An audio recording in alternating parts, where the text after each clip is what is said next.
they almost pulled the plug a couple of times, right? He said he stood up and he gave us stuff that nobody else gave us and nobody wanted anything to do. And he said, I will never. And there was a time where it would have been very popular for him to say bad stuff about me. He said the greatest stuff about me. He said, you're going to try and get me to say bad stuff about Trump? I'm never doing it. No, So he's a very, he's very, an very unusual loyal guy. Yeah, very unusual guy. He's and a fantastic guy. a perfect guy to be at the helm of something so controversial as the UFC. Less controversial now. I mean, Well, now it's huge. Yeah. Well, this was always the thing that I would hope that it would be. I always knew that it was unbelievably entertaining, but I just didn't know if maybe I was crazy. Maybe I loved it because I've had this long history of being involved in martial arts, and maybe like other people who just think it's too violent. But can boxing make it? Yeah, boxing's still a great sport. I love boxing. But it seems to be so unimportant now by comparison to UFC, don't you think?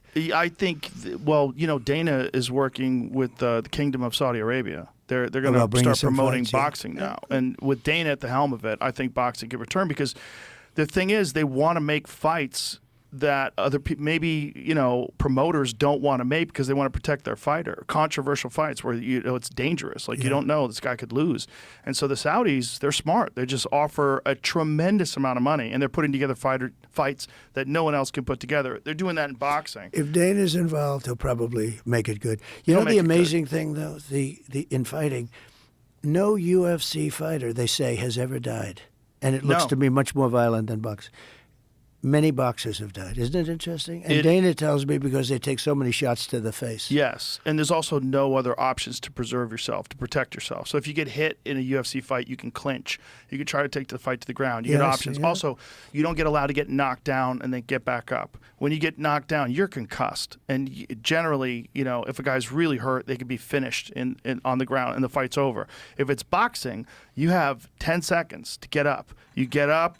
Your head kind of clears, but you're still in real bad trouble, and then you can kind of run away and survive until the bell rings. Yeah. They're only 3-minute rounds, and then you start again. So you're getting repeated punishment to the head.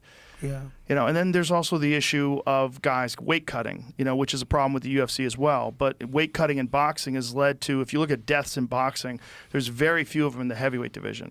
Most of the deaths in boxing are the lighter weight divisions because when guys dehydrate themselves to lose weight, to make weight, their brain is the last thing that gets rehydrated.